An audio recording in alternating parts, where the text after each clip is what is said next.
बिस्मिल्लाहिर्रहमानिर्रहीम। नाज़रीन, मैं हूं आसिम नसीर और आप देख रहे हैं हमारा यूट्यूब चैनल आसिम सीरीज। नाज़रीन, मेरे साथ मौजूद है आचार्य निशांत भारद्वाज जी, जिनके साथ हम आज वीलॉग करेंगे और बहुत सारे कुछ डिफरेंट सवालात हैं, क्योंकि पाकिस्तान में कुछ पॉलिटिकल डेवलपमेंट इस तरह की हो चुकी हैं कि आचार्य निशांत भारद्वाज जी से हम प्रिडिक्शंस के ऊपर बात करेंगे कि पाकिस्तान में क्या सूरत हाल है और मुस्तकबिल में पाकिस्तान की जो सूरत हाल है सियासी हवाले से, तहरीक इंसाफ के हवाले से, बल्ले के निशान के हवाले से, इलेक्शन के हवाले से बहुत सारे सवालात हैं, तो उनसे हम बात करेंगे। सबसे पहले सर, बहुत-बहुत शुक्रिया हमें वक़्त देने के लिए। महादेव बेटा जी। अच्छा सर, हमारा पहला सवाल आपसे ये है कि पाकिस्तान तहरीक इंसाफ को आपने देखा कि पिछले दिनों इलेक्शन से बाहर रखने की भरपूर कोशिश की गई। कागज़ात नामज़दगी भी छीने गए। हम आपसे वीलॉग नहीं कर सके उस वक़्त, आपकी कुछ मसरूफ़ियत भी थी और आपकी तबीयत भी ख़राब थी। हम अपने देखने वालों से दरख़्वास्त करेंगे कि आचार्य साहब की सेहत के लिए दुआ की जाए। सर, पिछले दिनों तहरीक इंसाफ को इलेक्शन से बाहर रखने के लिए जो कोशिश की गई, कागज़ात नामज़दगी छीनने के हवाले से बड़ी खबरें रिपोर्ट हुई। अब इलेक्शन का प्रोसेस जो है वो तकरीबन इख्तितामी मरहल में पहुँच चुका है। इलेक्शन 8 फरवरी को होने जा रहे हैं। आप क्या समझते हैं, इस तरह इंतखाबात में शफ़ाफ़ियत के ऊपर बहुत सारे सवालात तहरीक इंसाफ ने पहले ही उठा दिए हैं।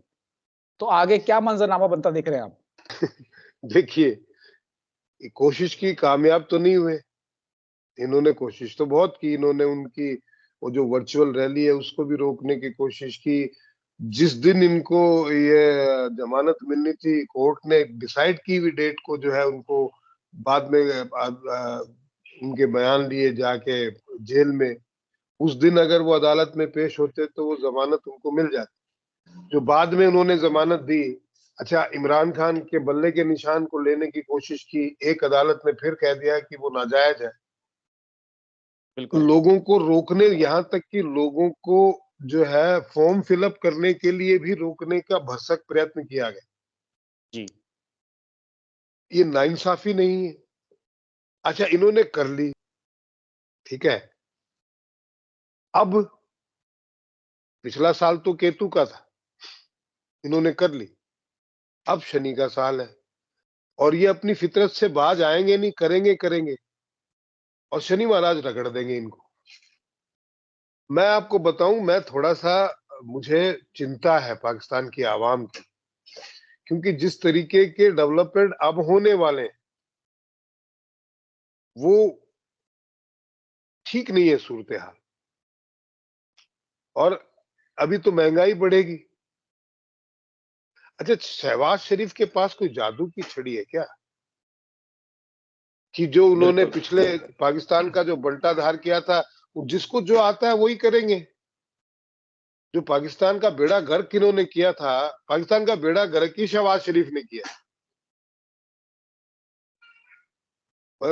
परवेज मुशर्रफ तक तो मामला ठीक ही था, पाकिस्तान की इकोनॉमी में कोई प्रॉब्लम नहीं थी।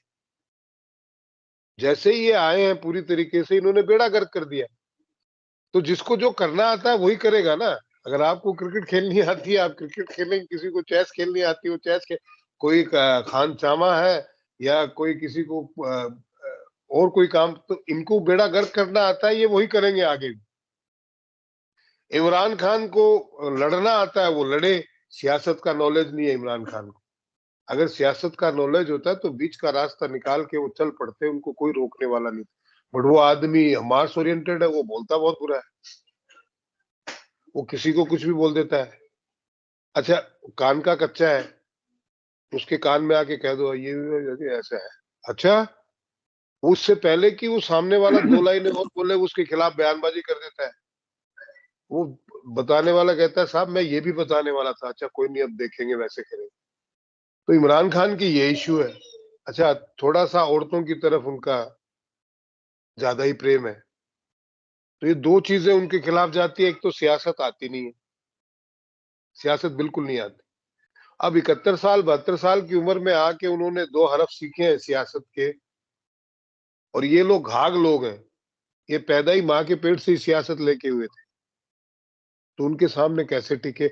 आवाम इमरान खान के साथ है। बड़ी अजीब सी स्थिति होगी ना ये। बिल्कुल। आवाम से तो आज आप सर्वे करा लीजिए, कैमरे के पीछे 98% लोग इमरान खान के साथ हैं। बेशक सर, इस तरह के और सर्वेस हुए हैं पाकिस्तान में। और उनको ये भी मालूम है कि जबरदस्ती नवाज शरीफ को हमारे ऊपर सर पे बिठाया जाएगा। ये भी आवाम को अच्छी तरह से मालूम, बट इस पूरे ड्रामे में आवाम भी शरीक हो रही है, सबको सब मालूम है। अच्छा, इनको लगता है कि दुनिया को नहीं मालूम। अरे भाई, 4 लोग लड़ रहे होते हैं सड़क पे और उनको ये लग रहा है कि कोई नहीं देख रहा हमें, हम ही लड़ रहे हैं, और बाहर आके वो यहाँ पे आके जो है इस कोने में आके बोल देंगे हम तो भाई भाई हैं। वो सब देख रहे होते हैं। अच्छा, कोई नहीं देख रहा मान लिया, खुद को तो मालूम है लड़ रहे हैं, खुद से क्या छुपाओगे, अपने आप से कितना झूठ बोलोगे।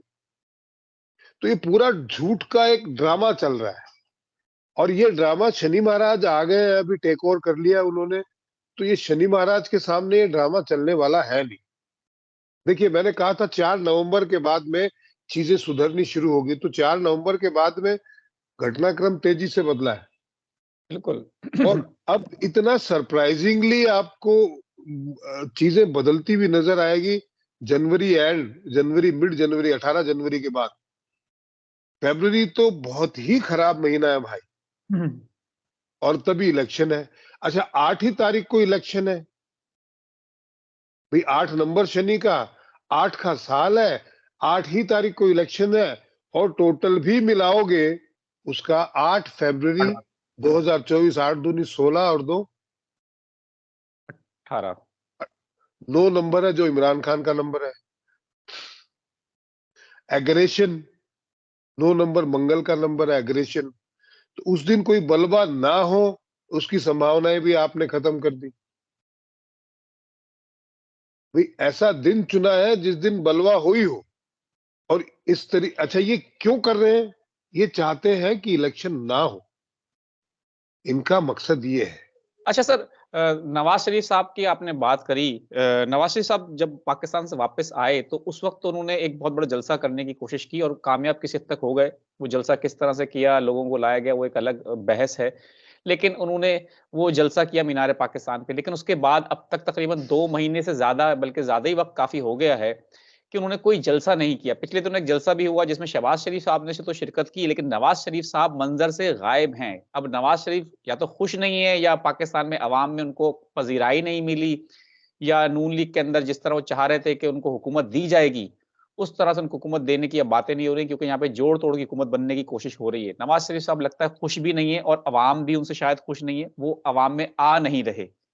कैसे देखते हैं सब मामला को आप? देखिए, नवाज शरीफ को ये कह के लाया गया था कि आप आ जाए, वो डर के मारे आ नहीं रहे थे कि इनका क्या भरोसा, मुझे अभी अंदर पटक दे और बुढ़ापे में साला मौत भी मेरी जेल में ही हो, और ऐसा होने वाला है, ये भी बता दूं।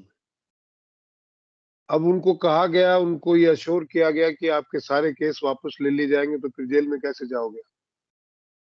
कोई आधार ही नहीं है, और इन्होंने किया भी, वो सारे केस वापस ले लिए। अब एक नया तरीका, जो ये सारे सितारों का खेल है, इनका भी दिमाग खराब सितारे ही करते हैं, इनके बस की बात नहीं है। अब नया जो तरीका इन्होंने अपनाया है, जो मुझे कैलकुलेशन में आता है, देखो, विनाश काले विपरीत बुद्धि, जब इंसान का विनाश आता है ना, तो उसकी बुद्धिशाली उल्टी चलने लगती है। तो अब वो तंजीम उसको आगे लाना है, तो अकेले सल्तनत जो है, अब सत्ता जो है वो नवाज शरीफ को कैसे दी जाए? तो वहां पे उनसे नेगोशिएशन करके कि यार कुछ जरदारी ले लेंगे। ये बेचारा बिलावल भुट्टो क्या करेगा, इसको न बोलना आता है, न सुनना आता है, न बैठना आता है, तो ये तो भूखा मर जाएगा, इसको कहीं ना कहीं तो बैठा देते हैं। वो एक जो डीजल बाबा चल रहे हैं नारेबाजी मौलाना फजल लगाने के, रहमान। हाँ, वो डीजल उनको नारेबाजी करने के अलावा कुछ आता नहीं, वो मजमा इकट्ठा कर लेते हैं। इन इन सारों ने, असीम, मैं बड़ा हैरान हूं। मैं पाकिस्तान को जब से आजाद हुआ तब से फॉलो कर रहा हूं लगभग। मैंने किसी आदमी को पाकिस्तान के हक में बात करते हुए नहीं सुना आज तक, जितने सियासतदान हुए, कि हमें पाकिस्तान मुल्क को जो है उसको तरक्की की तरफ ले जाना है। नॉट इवन अ सिंगल आदमी। और इंडिया ने जैसे ही मुल्क आजाद हुआ, भले ही नेहरू ने कितनी भी वो की हो, आईआईटीज लगाई यहाँ पे, आईआईएम बनाए, मेडिकल कॉलेज खोले, इंजीनियरिंग के कॉलेज खोले, रास्ते बनने लगे, भले ही उसमें लंबा सफर, भ्रष्टाचार बहुत हुआ, लेकिन शुरुआत तो की। पाकिस्तान में तो कुछ भी शुरुआत नहीं है, जो अंग्रेज छोड़ के गए थे वो ये उतना ही है, उसमें से भी रेलवे का भट्ठा बढ़ा दिया। तो एक अदद इंसान ढूंढ के लाओ पाकिस्तान के अंदर से, जब से आजाद हुआ तब से अब तक, जिसने पाकिस्तान की बात की हो, पाकिस्तान के डेवलपमेंट की बात की। कलमा पढ़ के मुल्क बना तो क्या तरक्की नहीं करनी चाहिए? क्या दूसरे मुस्लिम ममालिक कलमा नहीं पढ़ते? क्या अरब कंट्री जहां पे कुछ भी नहीं, पीने का पानी तक नहीं, वो इस्लाम को आपसे कम मानते हैं? टर्की जो टर्किश अंपायर को रिस्टेब्लिश करना चाहता है एर्दोगान, वो इस्लाम को नहीं मानते क्या? पर वो अपने वहां पे मस्जिदें एक जगह से दूसरी जगह ले जाई जाती है डेवलपमेंट के लिए। बिल्कुल ठीक है सर, बहुत बहुत शुक्रिया हमें वक्त देने के लिए। नाज़रीन, यहाँ हमारे वीलॉग का वक्त खत्म हुआ। मुझे और आचार्य निशांत भारद्वाज जी को दें इजाजत। उम्मीद है आपको हमारा आज का वीलॉग पसंद आया होगा। हमें कमेंट करके जरूर बताइएगा। आखिर में हमारा वही पैगाम है, मुस्कुराएं, प्यार बांटें और अपने आसपास के लोगों का ख्याल रखें। खुदा हाफिज।